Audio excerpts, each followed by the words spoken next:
Mysterious ancient Nephilim cities, riddles of the Anasazi and the Anakim. Earth is a mysterious planet and certain places on it are flooded with riddles. Explorations of the ancient world have begun to reveal certain similarities between myths and archaeological ruins that have been found. The findings of the Anasazi people of North America and the Anakim of the ancient Near East seem to show that there are more similarities between distant people than is believed by all.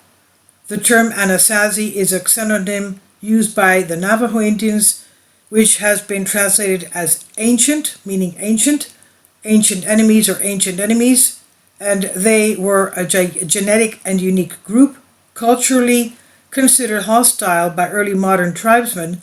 This group ruled the American Southwest before being displaced. Other tribes made specific references to this hostile group in their legends. The Paiute, called Siteka, referred to a race of red-haired giants who were cannibals, which they themselves were in charge of exterminating. On the other hand, the Anakim were a tribe of fearsome giants that occupied the land of Canaan, in the Holy Land, as we know. When the Hebrews arrived, the book of Numbers 13:32-33 tells the story of 12 spies sent to the Anakim region, and there we saw the Nephilim, the sons of Anak, who came from the Nephilim, and we were in our sight as grasshoppers, and so we were in their sight. That's how huge they were. Now, proof of the existence of the Anakim. The terms Nephilim and Anakim have been among the most controversial in biblical studies. The origins of the terms are less known, however. The findings, stories, and contexts where they have been found make it clear that the giants existed in the land of Canaan. The legend very similar to the one told by the Anasazi in North America. Early Greek interpretations of the word Nephilim translated it as giant. Later translations called them fallen and overseers or prisoners, although in the Torah they were called heroes of old. Apocryphal texts like the Book of Enoch shed more clues about the Anakim or Nephilim. However, scholars consider these texts invalid as they do not count for biblical canon.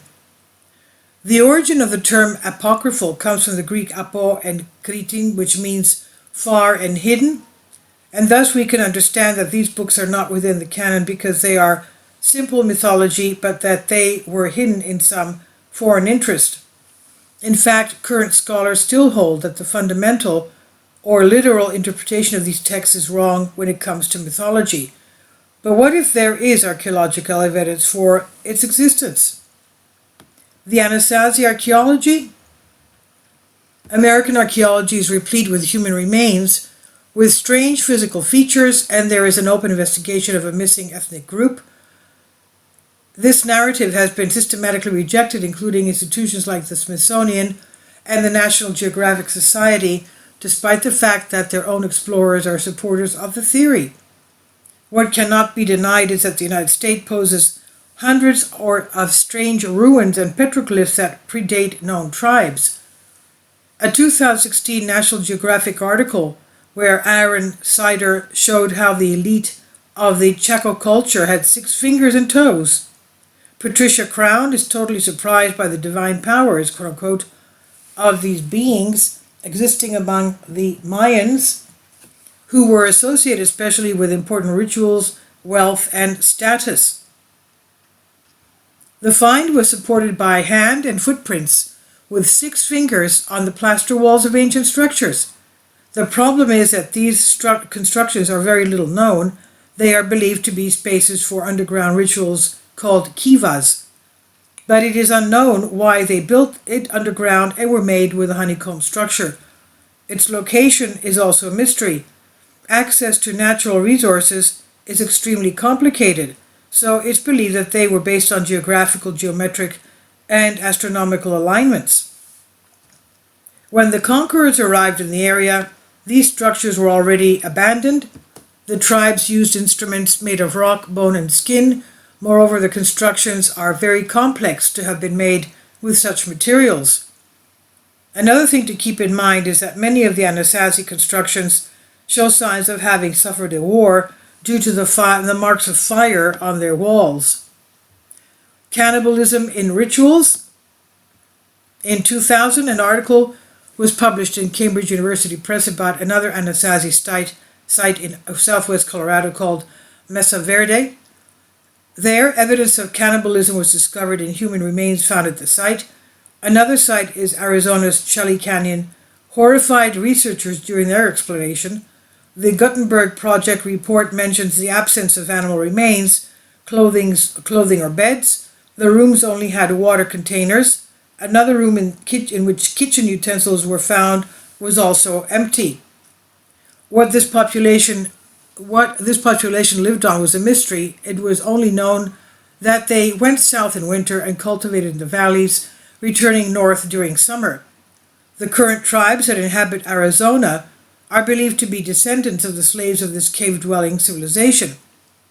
Most shocking is the discovery of the remains of 14 children in a stone-covered cist used as a warehouse. Under these, the remains of 4 more children were found packed in a basket. Experts are sure that thousands of years before Christ, an advanced civilization inhabited this area. Petroglyphs in Utah's Dry Fork Canyon tell stories of violence and cannibalism. Their Fairmont petroglyphs also show a figure known as the man with the big foot, with a cone-shaped head and 6 toes. He is proud of beheading victims. Giant skeletons. In 1911, miners found a number of ancient bones and artifacts in Lovelock Cave. From 1912 to 1965, a series of excavations were carried out where dozens of artifacts and strangely large bones were recovered, and these objects were stored in the Humboldt Museum in Winnemucca, Nevada, and were never exhibited. Currently, the museum representatives assure that the objects will return to their tribes out of respect for ancient customs. Obviously, without the pertinent evidence, it is impossible to know to which tribe the remains belong, and the artifacts in the museum are mostly replicas, as the originals are owned by the Smithsonian and remain unexposed. However, the little information available shows us disturbing data such as pointed teeth, something common in cannibal tribes. Also, the size of at least one of the skeletons, 2.5 meters high. With such overwhelming evidence, it's impossible to relate the Anasazi people's findings to the Anakim and Nephilim. Is it impossible? No, it isn't, obviously. We know that academics will continue to deny it, but the strength of the evidence leaves no room for doubt. And this is from Infinite Explorers by Ansha Vastava. Please leave your comments. Thank you for your support. My Patreon account. The daily posts are 5 videos daily, and they are totally different from what I have on my YouTube channel.